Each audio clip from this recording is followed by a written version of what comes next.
Aquarius.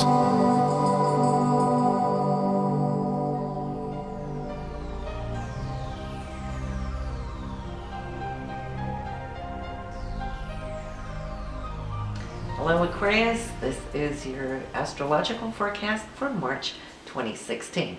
And we have an exciting month because we have a total solar eclipse and we have a partial lunar eclipse to add to the long list of extra transits that we have here in March, whereas opposed to February, we had a shorter list. There wasn't all that much going on, but what was going on in February seemed to be really nice. It created a nice steady flow, but here we have actions taking place in March. The window of opportunity for you, it's the sun now focusing through your second house for money and income and security, for those things that you value. And the last couple of days of February, the sun passed over Neptune. So it was infused with this very imaginative energy. So maybe some of you Aquarians here could come up with some new ideas, maybe how to bring in more income. And that could be through maybe even a secondary type income. This is also because both Mercury and Venus are cruising through your sign. And as we know, Aquarians ruled by Uranus tend to think outside of the box, right? More in inventive ways. So pay attention to where your mind is, that's Mercury, where your heart and your desires are, that's Venus, which also rules money. So it should be an exciting month, especially because this solar eclipse is going to be in this very same area of the second house for you. Now I'm going to do a separate video just on the eclipses to give more information of what you can expect, but then you know here, this is the area in your chart that's definitely going to shoot on and bring you to full speed. We have Mars, which has been in February cruising through Scorpio. It will be here throughout this first few days into the first week of March, which allows us to passionately figure out what it is we want, because Mars is our drive. It's our goal, it's our determinations, and Scorpio allows us to dig deep into the core there. And so we found ourselves being a little bit more deepened into what it is that we want. And for you, especially here, Aquarius, having Mars in the 10th house, that's your career.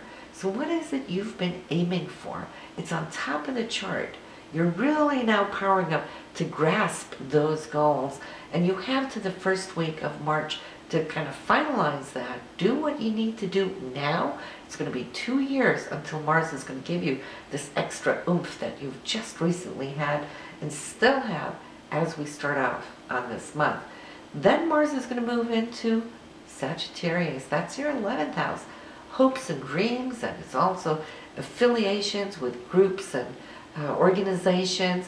It's also you being more social now, catching up with your friends, and it takes 2 years for Mars to circle a chart. So this is a time for you to really now branch out and catch up with those friends, but to continue the drive of your career and finalize it through those far-fetched goals, longer goals. Think about Sagittarians always wanting to have something on the horizon, right? So don't give up on what you've been working for, but it's time to expand it maybe out through affiliations with some people or some groups. We have Jupiter. Jupiter is still cruising through your 8th house. This is also money, but not necessarily your income money. It's the money that you save, you invest, you set aside. It's royalties, it's commissions. It's maybe a great time, mentioned that before, if you need to refinance the loan, then Jupiter is here very beneficial and supportive for you to do so. However though, Jupiter now is retrograde until to May 10th, so you could expect maybe little delays or whatnot, but in that case it's only so it can behoove you. It just gives you an extended time too, and that's a blessing to have Jupiter in this area here for that extra time. Saturn is in your 11th house, giving you, should I say, a good ballast. It's giving you grounding anchoring you in so that you could hone in on your hopes and dreams. That's what the 11th house is. You're also karmically working through levels of social rings or friendships. So there could be extra added responsibility too here in this area for you. Now Saturn's going to retrograde this month here from the 25th of March to August 13th. So this is going to give you extended time as well to work at what it is that's important for you as you're gaining a sense of mastery in this area. So your lunar eclipse, that will be 3 degrees in Libra, and for you that is the 9th house. Now as the solar eclipses always indicates new beginnings, the lunar eclipses looks at endings. So you're going to finalize something and be done with it there by the end of the month on the 23rd. You might already know what it is you're trying to conclude. For others, it could come unexpectedly, but it has to do with the 9th house area. This is where you'll see some type of disappearance. Could have to do with education. Maybe you're finalizing something there. It has to do with long distance travel or people in faraway places. Could have to do with a lawsuit that you've been working for or working on. So whatever it is for you individually, I can't see that from where I sit today, but you will see here. Just mark that on your calendar.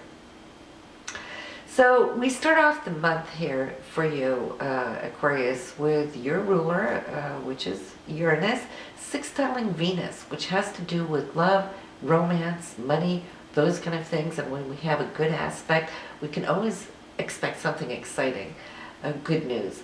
Then on the 6th through the 8th, well, I see you feeling super powered up towards, coming up towards a decision that you might make, but you're not taking it yet.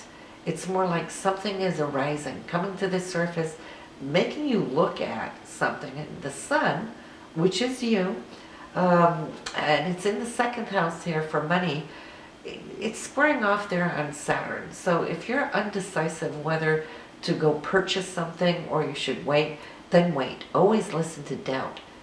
When we make our decisions, we want to feel at one with it. So maybe you need to look into something a little bit more. But I see you feeling passionate or driven because the sun is also sextiling Pluto. And Pluto here is your inner guidance. It's cruising through that 12th house of yours. So always trust that intuition that you have. And on the 14th, it's going to become even more so pronounced. This is because Mercury is the planet of our analytical mind, communication. And so it's squaring off on Saturn, just like the sun did on the 6th. It is also sextiling Pluto. Pluto, again, that intuition, but it's in a good aspect, so that's good.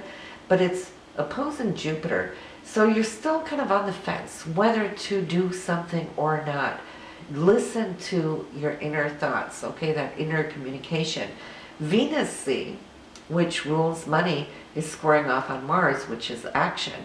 So money and action are up against each other. It could also be you and your partner up against each other, maybe on where to decide to put money or to use money, which is Venus and the action of with Mars. But it could also be something romantic if we think Venus and Mars in that way. So 14th and 15th are going to be a little bit of a hiccup, but not necessarily bad. But it makes us focus and look at something at hand. Now, if you've been good holding back, not taking actions, the date to take action is when you're going to feel at one, when you feel convinced. That is the 16th. Jupiter, which is always going to be graceful to you and very beneficial and supportive and generous, is coming into a beautiful trine to Pluto on the 16th there. So Jupiter being here in your 8th house, which has to do with money, has to do with resources that you share. This could be perhaps a payout or whatnot. And Pluto not only rules money, but big money. So this is a time where you can come to receive something, or contract could be something too that really is going to behoove you in the long run. On the 20th, Venus and Neptune are conjunct, sharing that very same degree in the sky. And Venus being love and romance, and Neptune being the higher aspect of Venus, put the two of them together, we have cosmic love. Great date night for you to go out. If you're single, you might meet somebody, and if you have your partner, well, it will be just a very beautiful time. But let's not forget the artists, because Venus and Neptune both rules any kind of expression of the arts, whether it's singing, dancing, sculpting, those things. So for you, especially if you're starting up something new, this can be quite the source of inspiration. On the 23rd, as mentioned, we have the lunar eclipse, and of course that would be your 9th house, as we mentioned. Then on the 24th, Mercury coming in with action from Mars. Good news of something that you now can initiate, start, begin, or also come to receive from previous work. Great, great news. We love that when we see that takes place. On the 25th, Venus and Jupiter are trying to get some perspective on whatever you've been working on. Venus being your desire of what you love, Jupiter being very generous. They're kind of like, should I say, at odds with each other's. It's a second in the 8th house, but it doesn't have to be a negative. It could be a little stressful, but sometimes we have good stress. It might just show that here on this day you're really busy, either getting papers, documents together, or negotiating fees or royalties. Yeah, so that's the 25th. However, though, you're up against Power Days, which is on the 26th. So you're still carrying this energy with you when the Sun and Mars are going to be trine.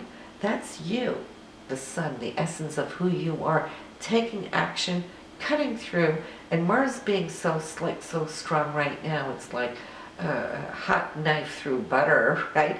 Really cutting out the core, especially because Venus and Pluto are sextile. Venus rules money, Pluto big money. Venus rules love, Pluto rules passion. So you can see when they come together here, when your Sun and Mars are active, well, magic happens.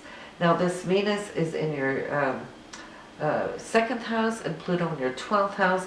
So I'm feeling that it could be something karmic coming back to you, something you've been working for, maybe behind the scenes, not necessarily through your career, though it could be, but it's the unveiling of potential and possibilities and having a clear vision of what it is now you want to achieve. So we've come through the decision part of your month. We've come to the action part where you now feel at one. We have the speed of the solar eclipse now really opening up the doors. So by the end of this month, there's another green light when Mercury brings you news of something Saturnian, but by trine, meaning that you have worked hard to accomplish, and here is accomplishment on the 29th with a great unexpected news on the 31st. And that's taking place for you in the 3rd house, which has to do with communication. It also has to do with anything written, documents or so forth, but could also be a trip. So maybe you're going to take a road trip or an unexpected trip, or have somebody call you and say they're coming for a visit. That could also be siblings, since the 3rd house rules siblings. So as you can see, we have a beautiful month. I got the tarot scopes in process, so they will be uploading in not too long. So you want to see what the tarot is going to bring you here in March. So listen, always listen to your moon and rising sign, and I'll see you next month.